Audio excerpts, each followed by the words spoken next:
Hey everyone, and welcome back to Exposed Scandalous Files of the Elite. I'm your host, Jim Chapman, and we are back with the fourth episode of War Machine. This is part of our Bad Boy series, and the last time that I left you, we featured the testimony of the neighbors that eventually saved Christy Mack that fateful night of the horrific beating by War Machine. And today you're going to hear from Christy Mack as she testifies. Now we're going to pick up with the prosecution asking about that 15-month relationship with War Machine. And look, they don't hold anything back, and neither does Christy Mack. They do get into the sexual aspect of their relationship, which played a larger role than what you may think. So here's that first clip.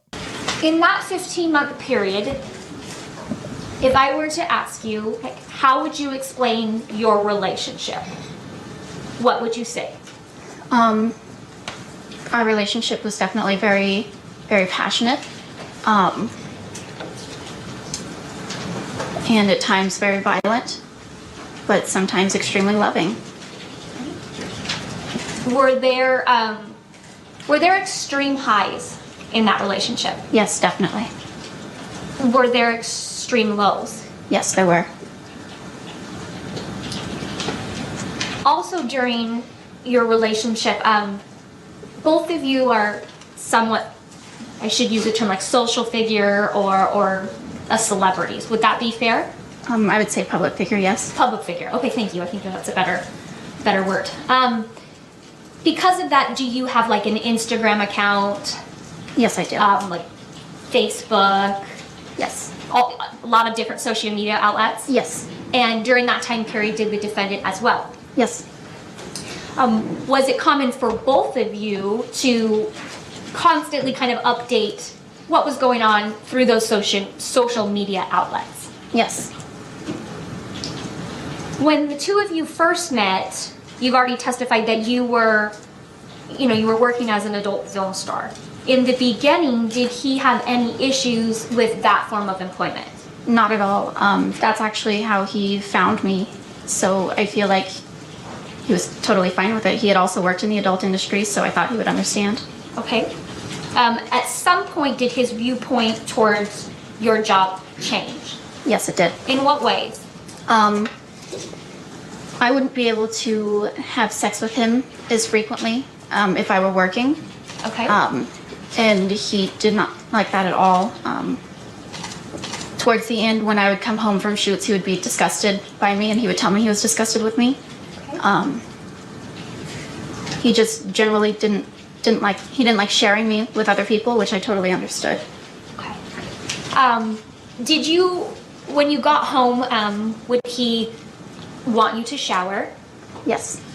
Even if you showered like on the shoot, would he still want you to shower once you got home? Yes, he would.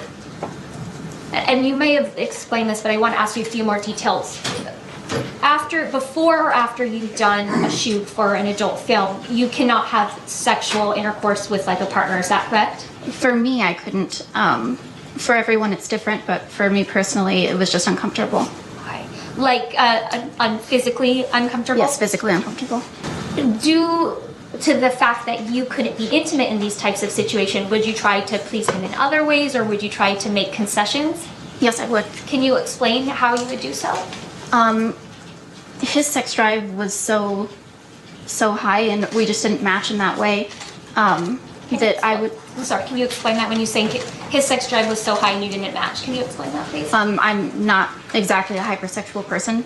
I know it doesn't completely make sense with my adult industry background, but I only wanted to have sex maybe once a day, if not every 2 days. But he would want it 2-3 times a day, and I couldn't keep up. So I had asked him if an open relationship is something that he would like to explore. He said yes, he would like to do that.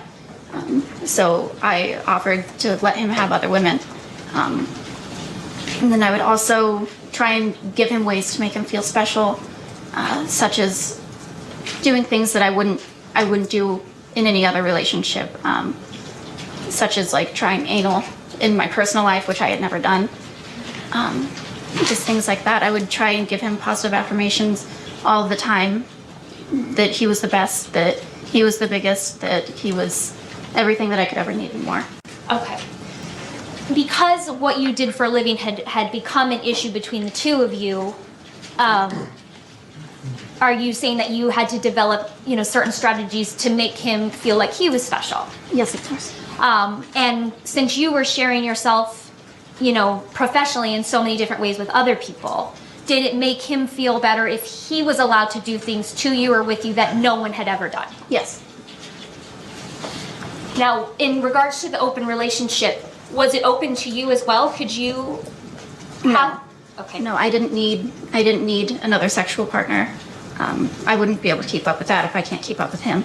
Okay. So he was allowed to have sex with other women? If we had discussed it and, I would have to okay it, or if we would go through Tinder together and we would choose women together, things like that. But I told him, the minute that he felt like he had to lie to me about something was the minute he was doing something wrong. But he wasn't as open as I had hoped he would be in that situation. Okay. Now, I know what you're already thinking. I mean, most people are not going to go through Tinder helping their boyfriend find hookups, right? Definitely not a typical relationship by any means. And hey, I don't judge, whatever works for them, I guess. It gets really graphic from here, so consider this your warning. But this next clip is very important, and I'll give you my thoughts on why after you listen. You said that you tried to give him affirmation in regards to, you said you're the best and you're the biggest. What can you give me an example? What do you mean by that? He would just constantly like to be told that he was the best, that he was the only one that could make me come, that, he had the biggest dick, that, just things like that. Would you give him those affirmations face to face?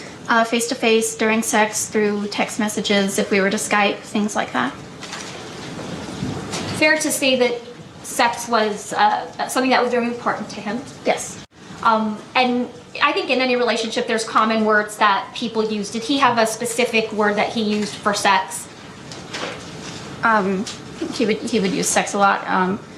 If he wanted rough sex, he would refer to it as rape. Okay.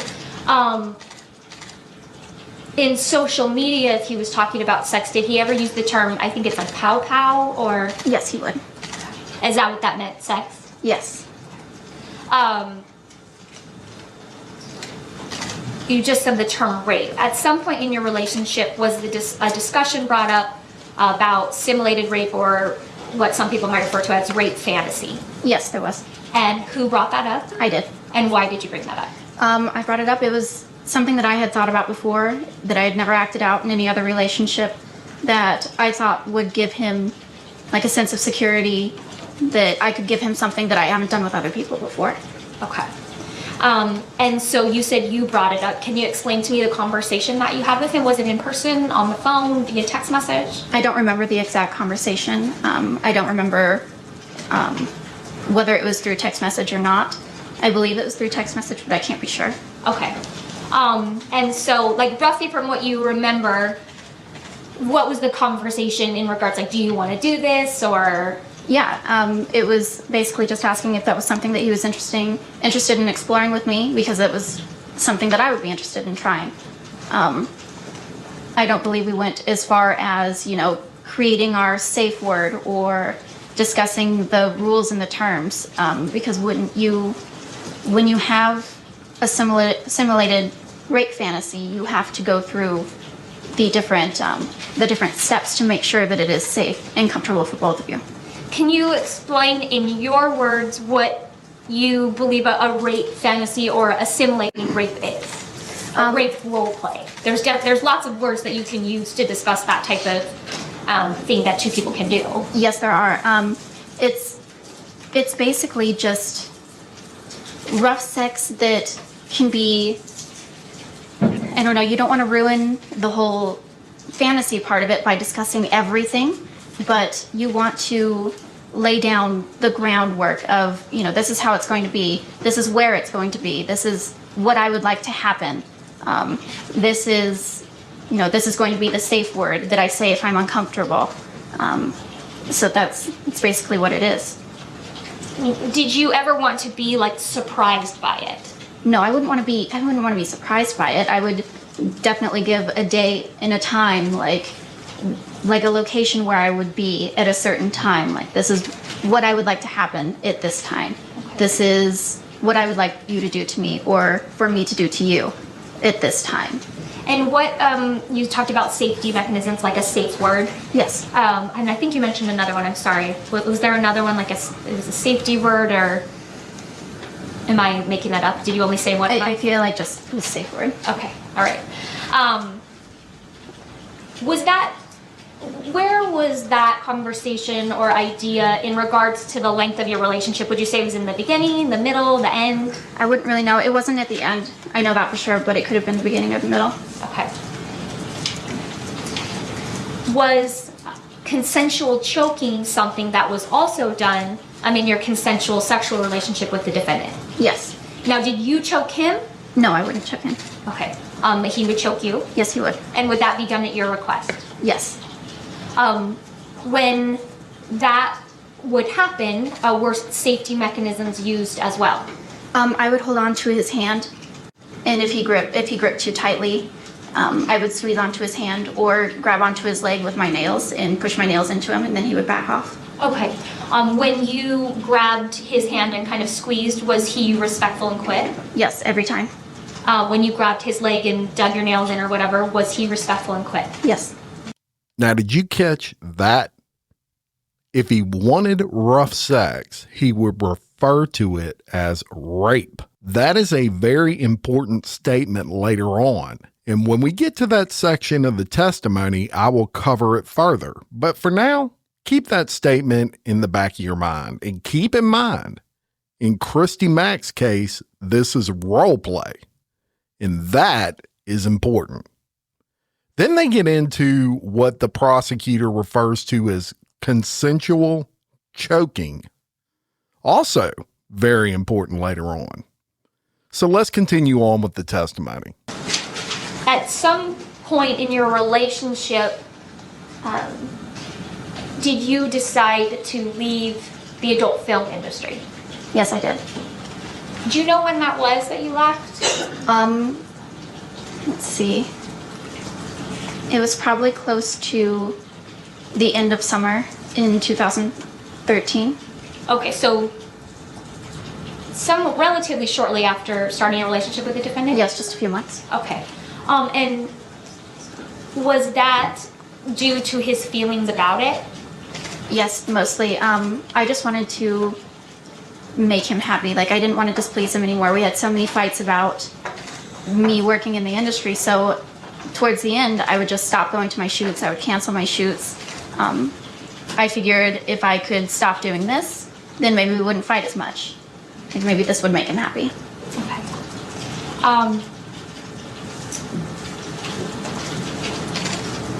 Did the defendant go quickly to anger during fights? Usually, yes. At some point in your relationship, did you start to see an angry side of him? Yes, I did. In the beginning, or when you first started seeing this side to him, was the violence physical? Not in the beginning. Okay, can you explain how it was? In the beginning, he would remove himself from the situation. He would tell me that he wouldn't want to do something that he would regret doing or didn't want to do. So he would remove himself from the situation. And what types of things would make him angry to the point where he would need to leave?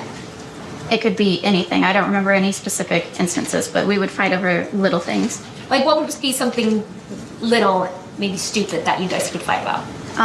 One instance, I was at his place and I was signing magazines, and then for a couple of them I forgot to put XXX before my signature, and he got extremely mad about that because they weren't all consistent. Okay. And so that would cause a fight? Yes. And cause him to be angry? Yes. Did it get to a point where when he got angry, he wasn't leaving the room anymore? Yes. And did there start to become physical violence in your relationship. Yes, I did. When did that start happening? I want to say 3 or 4 months in. How did it start? I don't remember our first fight that became physical.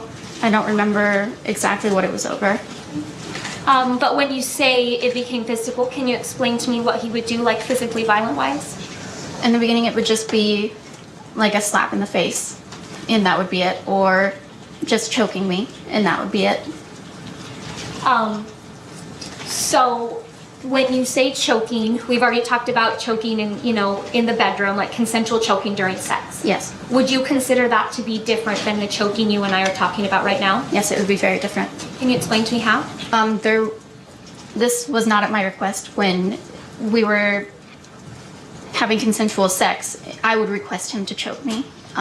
He wouldn't normally do it of his own accord, but if we were in an argument and he became violent, he would just begin choking me. There would be no sexual contact before or immediately after. When he would choke you, how would he do it? Like, what mechanism would he use? Usually he would just use one hand to choke me. I don't remember him ever using 2 hands, but sometimes he would put my neck in the crook of his arm and then put his other arm around it to hold me closer. When he would do this, was your breathing impeded? Yes, it was. Would you like see stars or lose consciousness? Usually, yes. Usually you would lose consciousness? Yes. You said that it started with just like a slap to the face. Yes. And when you say slap to the face, is that like would it be an open hand? It was almost always open hand. When you say it was almost always, did he ever, bless you, Your Honor, did he ever use a fist? Not until August 7th. Okay.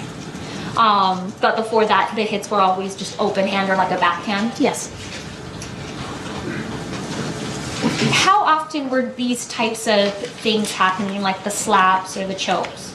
At first, they weren't that frequent, maybe once a month. But as our relationship progressed, the violence progressed also. Did you ever fight back? No. Why not? I felt physically intimidated and also very scared of him. I was, at the time, 110, maybe 115 pounds. And I didn't feel like I could even physically stand up to him in any way. How tall are you? I'm about 5'1".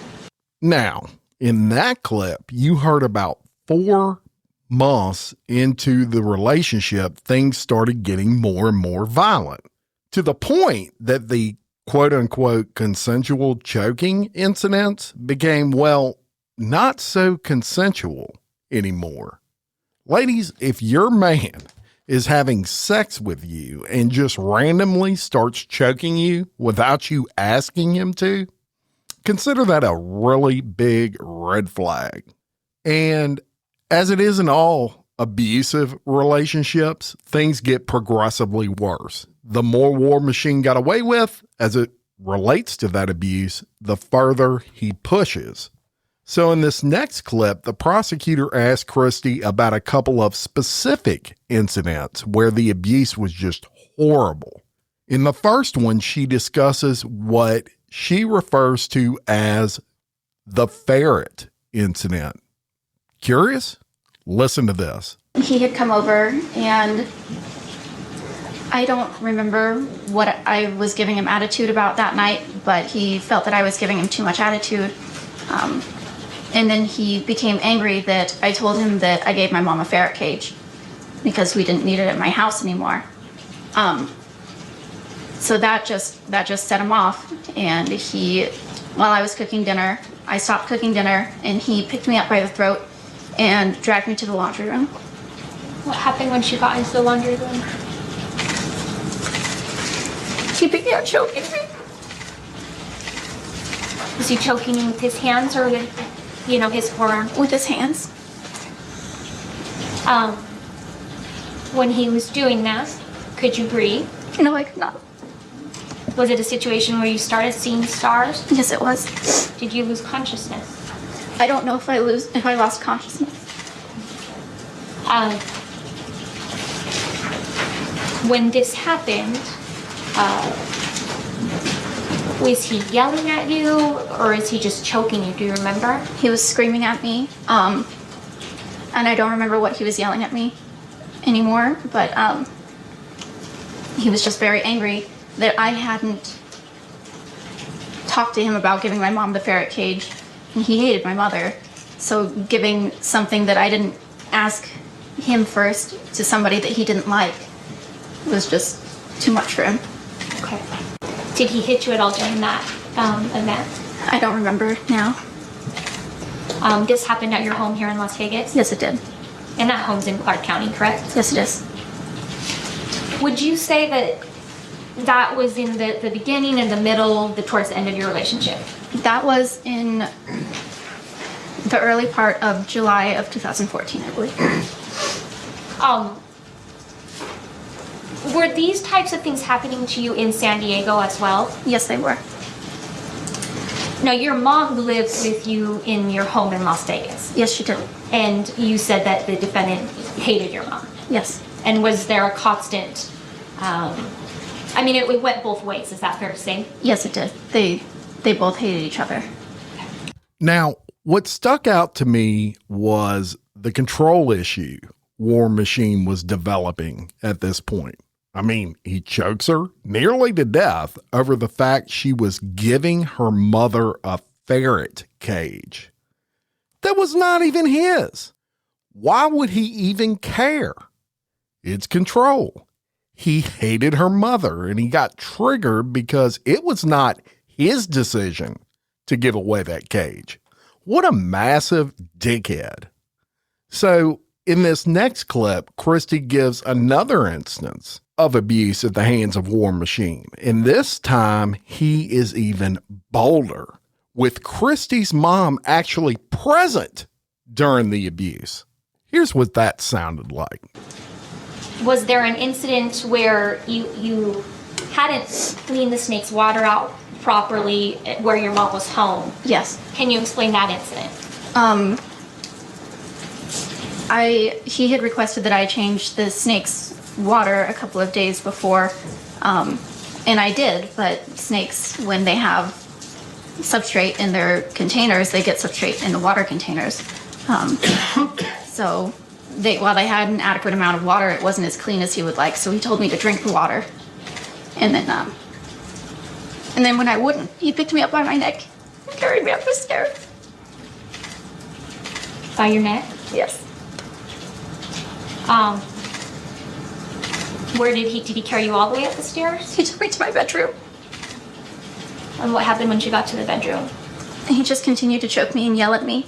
And then he said I need to remove myself from the situation before I cause any more damage. My mom was home, so she came in and started screaming at him, but he gathered his things and then he left. During that choke, could you breathe during that choke? No, I could not. Were you having that sensation where you kind of start to, spin and see the stars? Yes. Did you lose consciousness that time? I don't believe so. When your mom came in, and saw what was going on or heard him yelling, did she threaten him in any way or yell at him? She said that she was going to call the police if he didn't leave.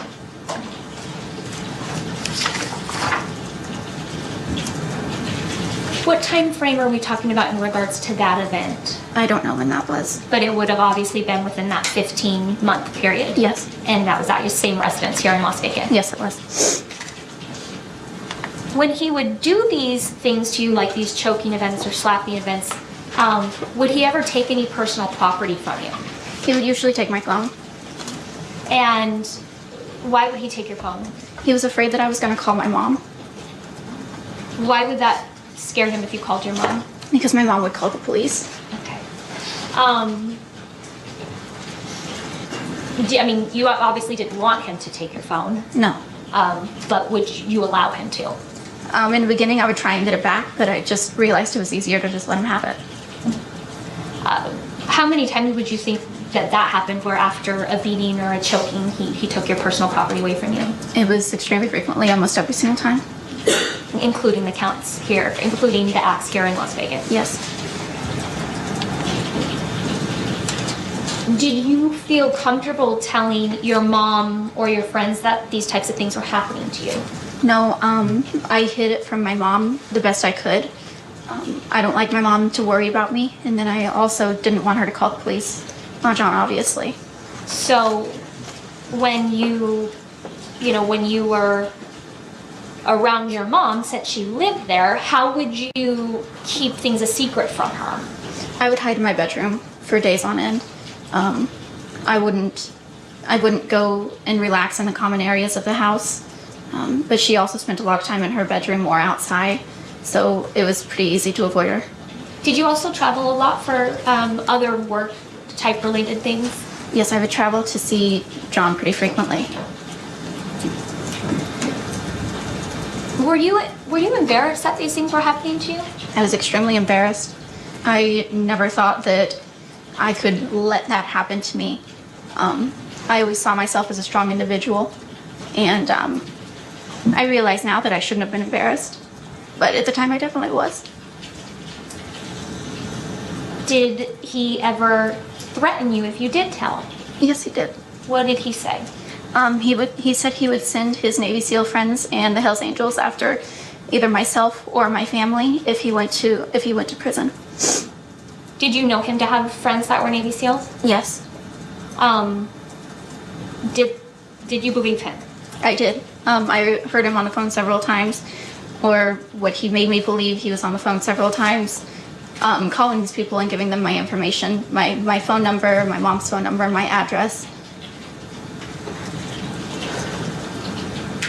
Was there another incident when your mom was present, when there was an argument regarding you doing a type of shoot that would possibly entail you having contact with African American males? It wasn't entailing me having the direct contact, but just the site that it would be published on. Can you explain that? He was upset that I had told him I don't believe this site even does interracial, because he was concerned about it. And then he went to the website and saw that it does do interracial. And so he had hit his phone on my head. So I grabbed the phone and I threw it.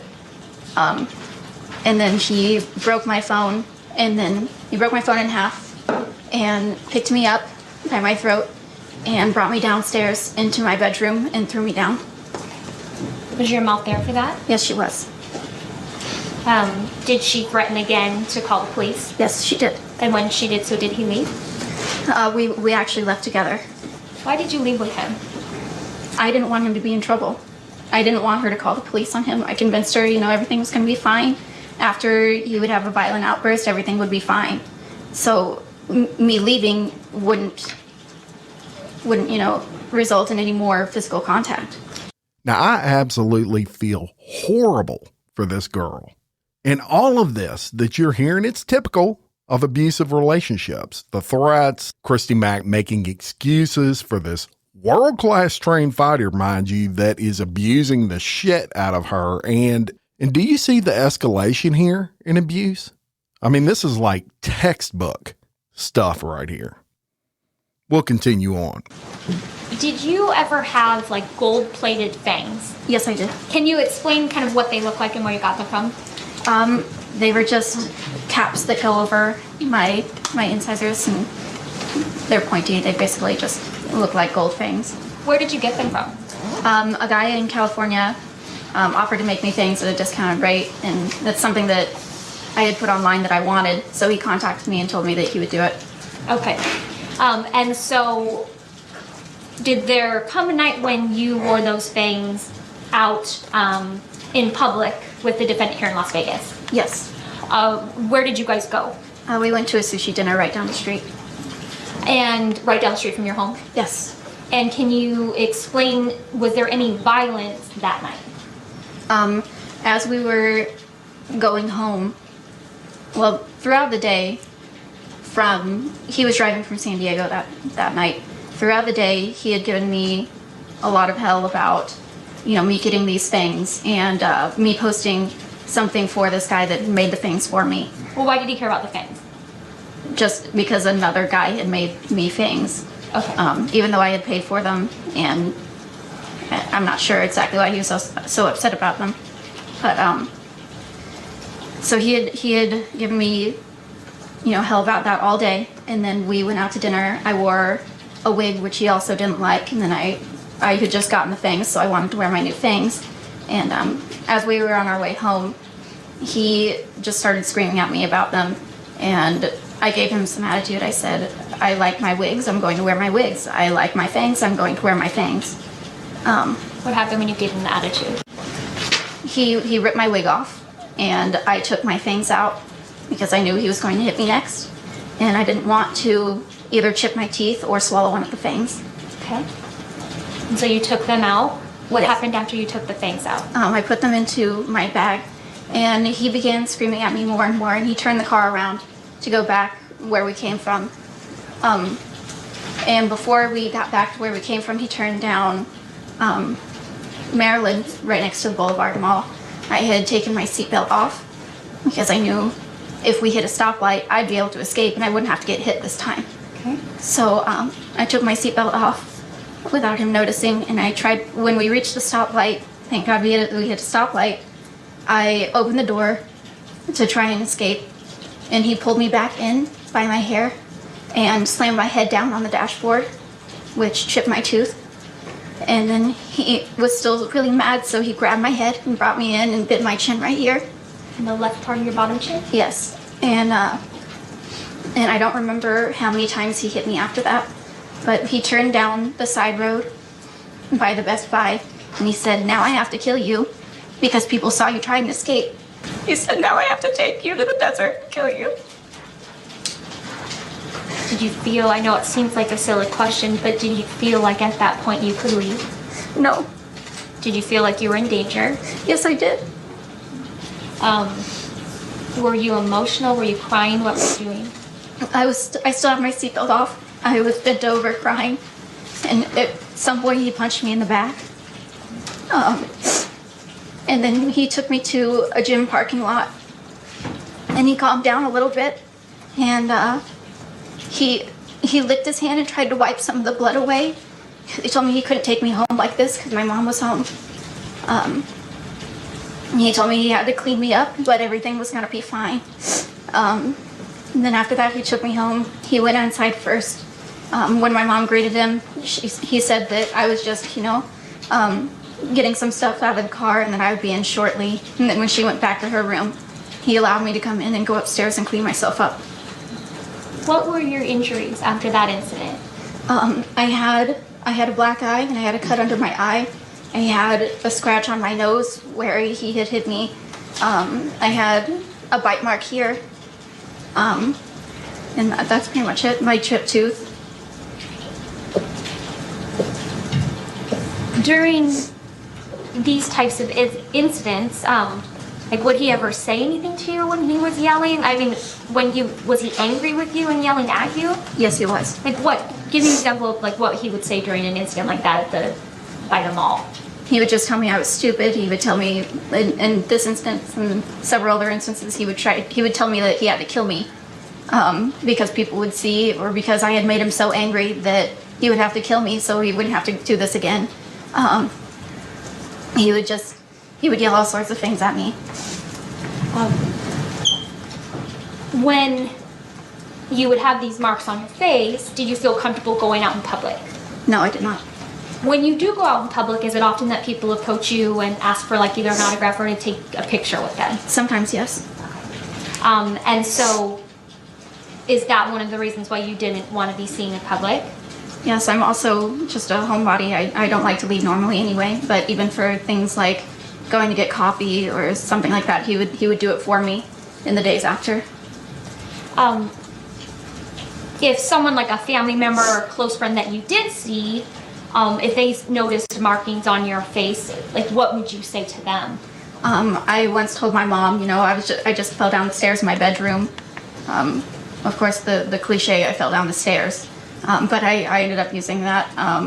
I told my friends that it was just a dog scratch, or, my dogs are large, that a dog had hit me in the head, head butted me, it was I would just come up with any excuse that I could use. You said in the days afterwards, he would take care of you. So let's say that, you know, there's an incident like we were just talking about, and then you have marks on your face. In the next days, how would he treat you? It would be the best days of our relationship. He would stay home from training just to be with me, and we would watch all my favorite movies. He would go to the store and get all the snacks that I wanted. He'd go get coffee for me. We would order, you know, take in a delivery. He would just be around me and make sure that I was okay. Was he loving during those periods? Extremely loving. When you said that there were highs, would you consider that those times right after an incident like this, would you consider that to be high? Yes. Now, another textbook tactic here. As you just heard Christy say, after nearly every single one of those disgusting incidents, War Machine suddenly turns into boyfriend of the year.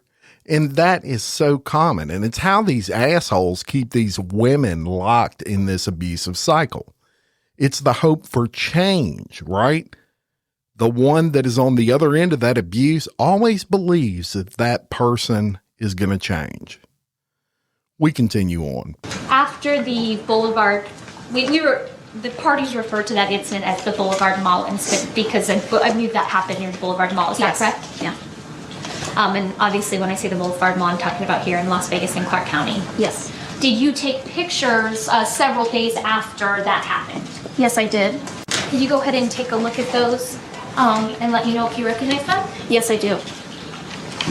And what do you recognize those to mean? This one is included in the text message that I had sent him. I told him, look how much better my face is getting. Okay. And this is just showing my chipped tooth. Okay. And are these accurate? Are these an accurate reflection of the photos that you provided to the district attorney's office? Yes. Okay. All right. At this time, I move to admit into evidence states proposed 153 and 154. Any objection? There is no. Admit it. And permission to apologize. Go ahead. Showing you 153, Christy, and I'm going to slant it and I'm going to zoom in.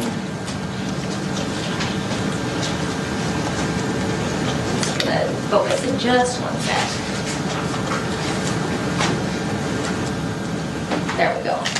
Can you, that little screen in front of you, you can circle or cross out whatever you need to do, but can you show us the injuries that you're talking about? My whole nose is swollen, but this is the cut from where he had hit me, and my eye is black underneath, but this is another scratch. Okay, and Your Honor, for the record, she pointed to the red mark over her nose, and then the red mark and bruising underneath her right eye. Right. And were these taken, how many days approximately were these taken after the incident? It would have been after he left, so 4 or 5. And now I'm showing you states 154. What are we looking at here? That's just the chip from me hitting my face on the dashboard. At what point did you start taking photographs, or were these the only photographs you took? I took many photographs throughout our relationship. I didn't do it at first, but once we started breaking up and getting back together, I saved them. Like, this is a reminder that I'm not going to do this again. That I'm not going to go back anymore.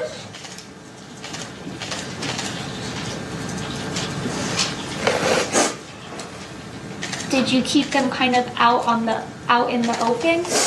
No, I didn't. I started a hidden folder for them. That way, Z would go through my phone, and if he went through my phone, he wouldn't find them. So you kept them in a hidden folder that he didn't have access to? Yes. Was there an element of jealousy in your relationship? Yes, there was.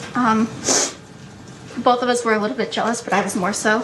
You were more jealous than he was? Yes.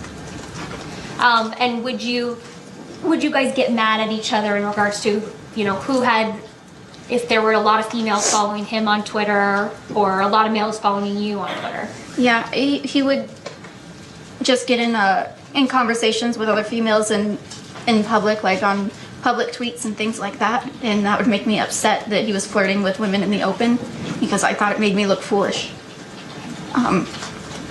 And then, like, I would just catch conversations between him and other females online, and it would make me very jealous. Okay.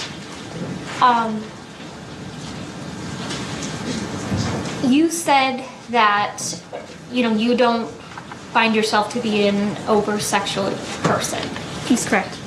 Is there a specific reason for that, or is that just how you've always been? And part of it is just part of me. Like, I don't want to have sex every day, multiple times a day. I don't need that kind of sexual activity all the time. I don't crave it, but I found myself in the relationship with him. I stopped wanting to have sex at all.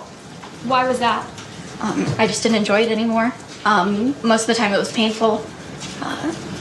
From having sexual activities so frequently with him, I had a lot of scar tissue inside of me that made it very uncomfortable to have sex. And that was even consensual sex, is that right? Yes, even consensual sex. Did he prefer like rough sex? Not all the time. Sometimes it was rougher than others, but sometimes it was just normal, passionate love. But I couldn't keep up with all the sexual activity. My body couldn't. Okay. Was there sexual violence as well in your relationship? Only a few times, yes. Okay. I'd like to talk to you about an incident that the parties refer to as a Houston incident, which didn't happen in Houston. But had you recently been on a trip in Houston? Yes, I went to visit a friend in Houston. And where was that in this timeline? It was around my birthday, so around May. Of 2014? Yes. And I apologize because I didn't ask you this earlier in regards to the Boulevard Mall incident. When would that have been? In February, March of 2014. Okay, thank you. I apologize. I had to go back. So while you were in Houston, did you find out some information that had upset you in regards to the defendant? Yes, right before I left, the day that I left, he was still in San Diego, and I was leaving for Houston that day, and I was doing work on his computer, and I found screenshots in his cloud from him and other women saying that they were still sore from having sex the day before and things like that. Okay. So you found out he was cheating on you? Yes, he was having sex with women that we didn't agree upon. And once you get home, do you also find out that one of your pets has died? He texted me while I was in Houston and told me that my snake had died, my favorite snake. But before that, he had already put it online, so I saw that. Did that make you angry as well? Yes, it did. So when you get home, explain to me kind of your demeanor towards him. I was very cold. I didn't want to talk to him. I told him not even to come to Vegas. I told him to stay in San Diego. I didn't want to see him when I got back home. I didn't want to speak to him. And when I came home, I just tried to do my own thing. I just tried to lay down and watch a movie. In your room or on the couch? Where was it? In my bedroom. Okay. And so when you are in your bed, tell me what happens from that point on. From there, he kept trying to get close to me and cuddle me and tried to initiate sexual contact. How? He touched me, just on my arm at first or on my leg. He would grab my butt, he would grab my breast, and I rebuffed everything. I was like, I don't want you to touch me right now. I don't want to have sex with you. You disgust me right now. I don't want to touch you. I don't want you touching me. So I would turn away and continue to watch my movie, and he got upset. He got angry that I didn't want him touching me, that I wasn't letting him, make a move on me. From there, I don't remember what I was wearing or what he was wearing or any specifics like that, but I remember him just rubbing me and me trying to keep covered up. I didn't want sexual contact. And then he licks his hand and he touches my vagina. And when you say he touched your vagina, where does he touch? He basically licks his hand and wipes from front to back, in between my big lips. He just starts trying. I push his hand away. I say, I don't want you to do this. I don't want this. Leave me alone. So he flips me over and he gets on top of me and he starts kissing me, and I just turn my head to try and keep watching the movie. From there, he just kind of, he's naked at this point also. He just kind of like gets on top of me and starts like dry humping me, and then tries to put himself inside of me. Inside of you where? In my vagina. I say no, I push him away, and then he flips me over and tries to put it inside of my butt. I say no, and this one I can fight off. I fight this off, and I just flip over, and then at this point he penetrates me. Okay. So when he flipped you over, when you're on your stomach, he was trying to put his penis in your anal opening? Yes. But was he able to do so? No, he did not. And so then you were flipped back over. Yes. I mean, you said he penetrated you. Yes, he did. What did he penetrate you with? With his penis? Inside your vagina? Yes. When this is going on, are you saying anything? Are you fighting? I start by saying, no, please don't. Like, I don't want this to happen. And then I just give up. Did you make clear to him, this is not what I want? Yes, I did. I began crying at some point. I tell him, stop. And then I just lay there. After it was done, how did it end? He got off, and then I went to the shower and just kept crying. And he started screaming at me, what the fuck's wrong with you? I know it sounds like a stupid question, but did you want to have sex with him that day? No, I did not. Is there any way that was your idea of this simulated rape? No. Had you made clear to him you didn't want to have sex with him that night? Yes, I did. Or that day? That day, whichever yes. it was. Why did you... Okay, let me strike that. After this event happened, did you still maintain a relationship with him? Yes, I did. Why did you continue to stay with him when these things were being done to you? I loved him. I would have done anything for him. I just wanted to be with him. Looking back now, like now that you've been out of this for 2 years, is the view different? Yes. Now that I've looked into abusive relationships and I understand it more, I understand manipulation, I understand abusive relationships between, like a boyfriend and a girlfriend, and what it entails and how your feelings play into it. I look back and I know that's not how things should have been. Were the highs that you've spoken about, like the good times, were they so high that you would sometimes forget about the lows? I would never forget about the lows, but the highs made me feel like he may have actually been sorry, that it would never happen again, that things would be different this time, like he doesn't want to hurt me, that if I would act a little bit differently and try not to make him mad, then this wouldn't have to happen, things could be different. Why did you think, if you acted differently, then he wouldn't have to do that to you?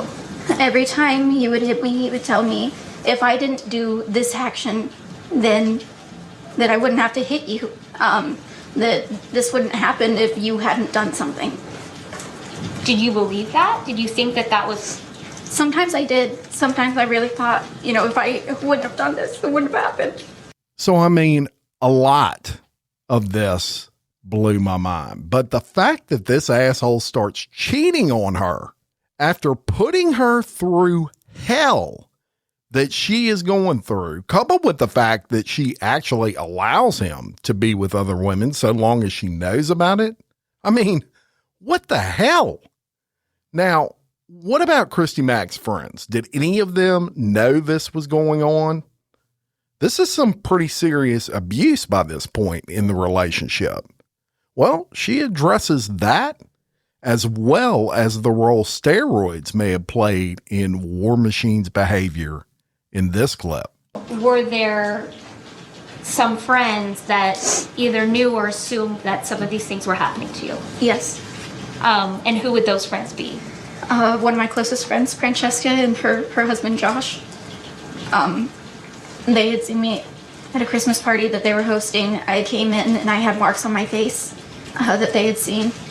Did you kind of make excuses most of the time to people like that? Yes. And then, besides Francesca and Josh, is there a person named Johnny Rockmar? Yes. And who was he to you? We do web business together, so he had access to my Facebook, and in turn, he had access to all of the photos in my library. Yes, we worked with Josh actually for a few different projects, and he handled the person that does my third-party media for my Facebook and things like that. Okay. And so did he have access to all of the photos on your phone? Yes, he did.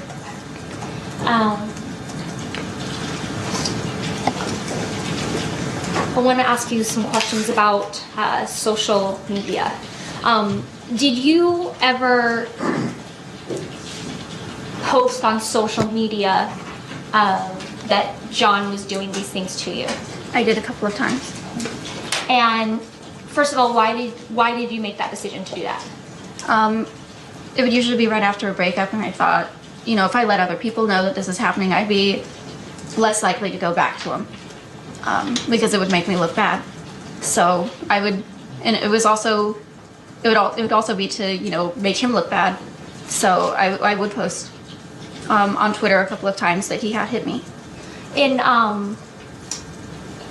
When you were an adult film star, were you looked at, and I don't know the correct wording of this, but were you looked at as kind of like one of the tougher ones, like?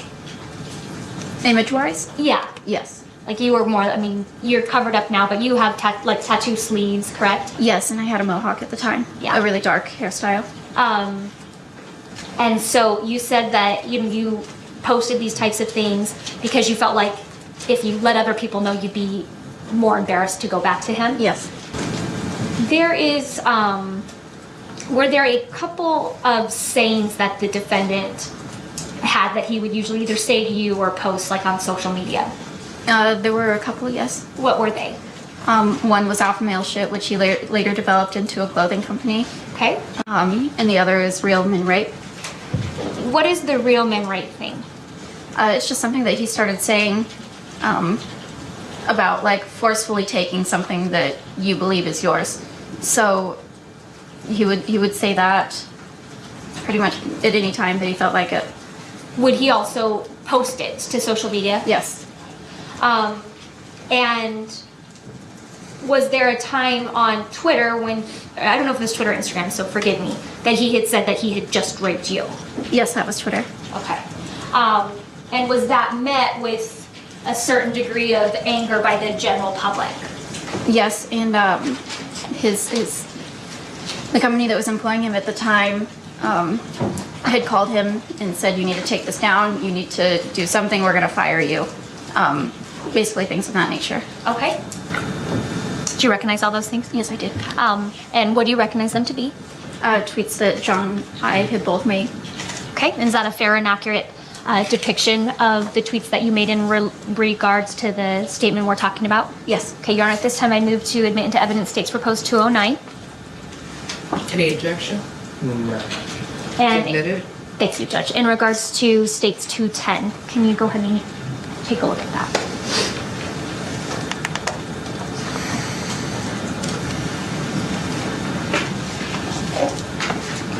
Do you recognize the text messages that are being shown in State's 210? I don't remember them happening, but yes. Are those a conversation? These fit a conversation that we would have. Okay. And so that is something those are terms that would specifically be said in between the two of you? Yes. And is that Mr. Koppenhaver's number? I'm not going to read it into the record, but is that his number? Yes, it is. Okay. Your Honor, at this time I move to admit into evidence State's Proposed 210. No objection. Submitted? Okay. And permission of how to show? Yeah, go ahead. Okay. I am now showing you State's 209, and this is a tweet. Was that Mr. Koppenhaver's Twitter handle at War Machine 170? Yes, it is. Okay. It says, just raped at Christy Mac. She tried to make me wait till after errands, as if, and kind of like with a smiley face. And this was in August of 2013. Oh, sorry, can you see the? Oh, yes. Okay. And this was a joke, correct? Yes, it was. It was. Should I go into the story? Would you like me to tell you what it's referencing? Yes, please. That day I had told him, we need to run errands. We don't have time for this. I had already put my makeup on. I was already dressed. I was ready to go. And of course he wanted to have sex, so he pushed me down on the bed and we had sex. At first I was saying, no, we've got things to do. We've got to go. And then after a few minutes, I just let it happen, and I actually began to enjoy it. Okay. So you, I gotta go, and he pushes you on the bed. Mm-hmm. And he is that yes? Yes. And you're telling him no? It's not like, it wasn't like the situation that I had told you before. It wasn't like I was crying the whole time. It wasn't like I was screaming at him to stop. But I did tell him no. Okay. But when he inserted his penis into your vagina, did you start having sex with him? Yes. Okay. And so that's after, these tweets are after that happened? Yes. Okay. And so on August, same thing, he tweets, real men rape their girlfriends and wives, not strangers, don't get your panties in a bunch. And then he states, apparently you idiots didn't read my tweet prior to the one y'all are crying about. It puts in the right context, sensitive ass bitches. And you said he got in trouble. Who did he get in trouble with? The owner of the fighting company that he was working for. And then, so did he kind of retract the statement then? Yeah, he had to issue an apology. And he stated, I tweeted something earlier that was stupid, insensitive and wrong. Rape is never something to joke about ever. I sincerely apologize. Is that the apology that he did? Yes. And he told me it would be better if I had also posted something that said that's not what it was. Okay. And so you put in, and sorry because it's stapled, but I'm going to read it. Let me make it sure autofocus displays so you know I'm reading it correctly. There we go. To be clear, at War Machine 170 says stupid things at time. We all know this. He did not rape me, nor would he rape any woman or man. Is that correct? Yes, that's correct. And that was issued in August of 2013. So that would be fairly early on in your relationship? Yes. Had the Houston, what we refer to as the Houston incident, had that occurred yet? No.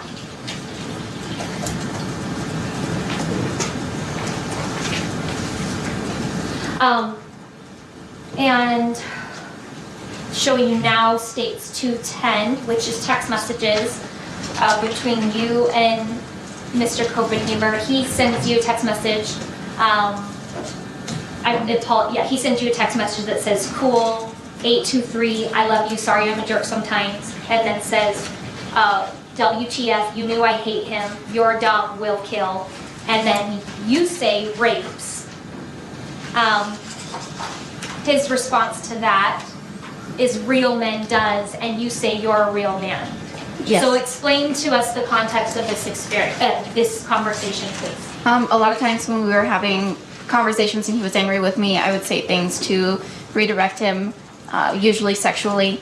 I could prevent being hit or having him angry with me if I would do something sexual. And just kind of distract him from it. And I'm not sure what he was talking about with the will kill. I don't know who he was talking about that he hated. But what were the last two messages? You said he says rapes. You say rape. Just show them again. Yeah.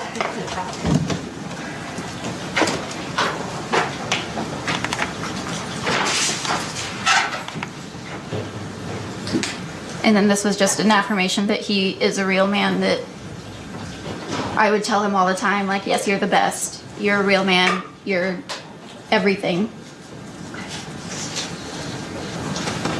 At some point, did the two of you break up? Several times, yes. And I'm meaning kind of towards the spring, early summer of 2014. Yes. And whose decision was that? That was his. And before that, was he living with you in Las Vegas? Yes, he was mostly at my house in Las Vegas. And he would go back to San Diego, correct? Yes, he would. But did he have a lot of things at your home? Yes, he did. When he left, or when he broke up with you, did he pack up all of his things and like move out? Yes, he did. His friend helped him pack a U-Haul while I was in New York, and he drove back to San Diego. And when he moved out, did he give you your key back? No, he did not. I think we're going to take a break in a moment. I just want to go over one more section with you in regards to steroids. Would the defendant sometimes use steroids during your dating relationship? Yes, he did. Do you know, like, how was it that he would take them? Is it a pill or in the injections? How does it work? I would watch him inject himself. I don't know if I know he took pills every once in a while. I don't know exactly what they were, but I would see him inject himself with steroids. Was he always on steroids? No, I wouldn't always see him inject. And in fact, would you have conversations where you knew he wouldn't be on them because it was like a cycle? Yes, when he was cycling off for a fight, he would stop taking them a certain amount of time before he would fight. Did it matter whether or not he was on or off steroids in regards to his anger towards you? No. So even if he was off them, he would still be angry towards you? Yes, he would. He'd still be violent towards you? Yes. Was he able to function? Did he have a job? Yes, he would work at the gym. He would teach a small children's class. Okay. Like you said, he had his own business. Yes, he owned a t-shirt company. And so he was able to function, I guess is my point. Yes. So I'm going to go ahead and stop this one right here. And today you heard right out of Christy Mac's mouth the start of the relationship, then that gradual but steady increase in the abuse as time went on. The threat issues, the control issues War Machine exhibited. And this is just the start. It'll get much worse from here for Christy Mac. Thank you so much for listening. Please rate the podcast if you've not yet done so. It helps others find the podcast, and check us out on Patreon for commercial-free early releases, bonus episodes, tons of files on everything we cover, and even quarterly gifts at patreon.com/exposedpodcastfiles. And until next time, for Exposed, Scandalous Files of the Elite, I'm your host, Jim Chapman. Much love.